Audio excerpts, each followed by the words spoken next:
ನಮಸ್ಕಾರ ಎಲ್ಲರಿಗೂ. ನನ್ನ ಹೆಸರು ಡಾಕ್ಟರ್ ಸೌಮ್ಯ, ಡಿಪಾರ್ಟ್ಮೆಂಟ್ ಆಫ್ ಪ್ರಸೂತಿ ತಂತ್ರ ಸ್ತ್ರೀರೋಗ, MRN Ayurvedic medical college, Navanagar, Bagalkote. ಇವತ್ತು ನಾನು ತುಂಬಾ ಇಂಪಾರ್ಟೆಂಟ್ ಮತ್ತು ಭಾಳಷ್ಟು ಮಹಿಳೆಯರಿಗೆ ಡೌಟ್ ಇರುವಂಥ ಸೆಷನ್ ಮೇಲೆ ಮಾತಾಡೋಕ್ಕೆ ಬಂದಿದ್ದೀನಿ. ಅದೇನೆಂದರೆ, ಮೊದಲಿಗೆ ಒಂದು ಸಿಸೇರಿಯನ್ ಸೆಕ್ಷನ್ ಆಗಿದೆ ಮೇಡಮ್, ನಾವು ಈಗ ನಾರ್ಮಲ್ ಡೆಲಿವರಿ ಮಾಡಿಸ್ಕೋಬಹುದಾ ಅಂತ. ಖಂಡಿತ ಮಾಡಿಸ್ಕೋಬೋದು, ಆದರೆ ಅದಕ್ಕೆ ಆದಂಥ ತಕ್ಕ ರಿಕ್ವೈರ್ಮೆಂಟ್ ಇದ್ದಾವೆ. ಅದರಲ್ಲಿ ಮೊದಲನೇದೇನೆಂದರೆ, ಮೊದಲಿಗೆ ಸಿಸೇರಿಯನ್ ಸೆಕ್ಷನ್ ಆಗಿರೋದಕ್ಕೆ ಮತ್ತು ಇವಾಗ ಮಾಡ್ತಿರೋ ನಾರ್ಮಲ್ ಡೆಲಿವರಿಗೆ ಮಿನಿಮಮ್ 24 ತಿಂಗಳಿಂದ 36 ತಿಂಗಳು ಗ್ಯಾಪ್ ಇರಬೇಕು. ಅಂದರೆ 2 ವರ್ಷದಿಂದ 3 ವರ್ಷ ಗ್ಯಾಪ್ ಇರಬೇಕು. ಒಂದನೇದು.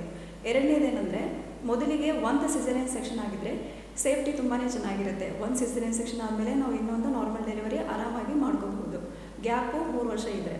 ಮತ್ತು ಮೊದಲಿಗೆ 2 ಸಿಸೇರಿಯನ್ ಸೆಕ್ಷನ್ ಆಗಿದ್ದರೆ ಬರೋ ಡೆಲಿವರಿನ ನಾವು ನಾರ್ಮಲ್ ಡೆಲಿವರಿ ಮಾಡ್ಕೋಬಹುದು, ಆದರೆ ಸೇಫ್ಟಿ 50% ಕಡಿಮೆ ಆಗುತ್ತೆ. ಮೂರನೇದು, 3 ಸಿಸೇರಿಯನ್ ಸೆಕ್ಷನ್ ಆಗಿದ್ರಂತೂ ಚಾನ್ಸೇ ಇಲ್ಲ, ನಾರ್ಮಲ್ ಡೆಲಿವರಿ ಮಾಡಿಸ್ಕೊಳ್ಳೋಕೆ ಸಾಧ್ಯನೇ ಇಲ್ಲ. ಮತ್ತೇನೆಂದರೆ, ಮೊದಲಿಗೆ ಆಗಿರೋ ಸಿಸೇರಿಯನ್ ಸೆಕ್ಷನ್ ಮಗುವಿಗೆ ಸಂಬಂಧಪಟ್ಟ ಕಾರಣಗಳಿಂದ ಆಗಿರಬೇಕು. ಅದೇನೆಂದರೆ, ಮಗು ಅಡ್ಡ ಇರೋದು, ಮಗು ಕಾಲು ಮುಂದಿರೋದು, ಅಥವಾ ಮಗು ತೂಕ ಜಾಸ್ತಿ ಇದ್ದು ಮಗುವಿನ ತಲೆ ದೊಡ್ಡದಿರೋದು, ಈ ಥರ ಕಾರಣಗಳಿಂದ ಸಿಸೇರಿಯನ್ ಸೆಕ್ಷನ್ ಆಗಿದ್ದರೆ ನಾವು ಬರೋ ಡೆಲಿವರಿನ ನಾರ್ಮಲ್ ಡೆಲಿವರಿ ಮಾಡ್ಕೋಬೋದು. ಆದರೆ ಮೊದಲಿಗಾಗಿರೋ ಸಿಸೇರಿಯನ್ ಸೆಕ್ಷನ್ ತಾಯಿಗೆ ಸಂಬಂಧಪಟ್ಟ ಕಾರಣಗಳಿಂದ ಆಗಿದ್ದರೆ ನಾವು ಇವಾಗ ಕೂಡ ಸಿಸೇರಿಯನ್ ಸೆಕ್ಷನ್ನೇ ಮಾಡ್ಕೋಬೇಕಾಗುತ್ತೆ.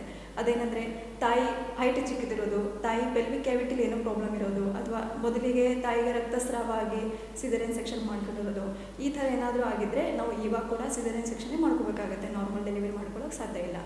ಅಷ್ಟೆಲ್ಲ ಮಿಕ್ಕಿ ಈಗಿನ ಕಾಲದಲ್ಲಿ ಎಲ್ಲ ಹೆಣ್ಮಕ್ಳು ಸಿಸೇರಿಯನ್ ಸೆಕ್ಷನ್ ಮಾಡಿಕೊಂಡ್ರೆ ನೋವು ಕಡಿಮೆ ಆಗುತ್ತೆ, ಆರಾಮಾಗಿರ್ತೀವಿ ಅನ್ನೋ ಮೈಂಡ್ಸೆಟ್ ಇರುವಾಗ ನೀವು ಒಂದು ಸಿಸೇರಿಯನ್ ಸೆಕ್ಷನ್ ಮಾಡಿಕೊಂಡು ಆಮೇಲೆ ನಾರ್ಮಲ್ ಡೆಲಿವರಿ ಬಂದಿದ್ದೀರಾ ಅಂದರೆ ನಿಮ್ಮ ಮನಸ್ಥಿತಿ ಮತ್ತು ಆವತ್ತಿನ ಪರಿಸ್ಥಿತಿ ತುಂಬಾ ಇಂಪಾರ್ಟೆಂಟ್ ಆಗಿರುತ್ತೆ.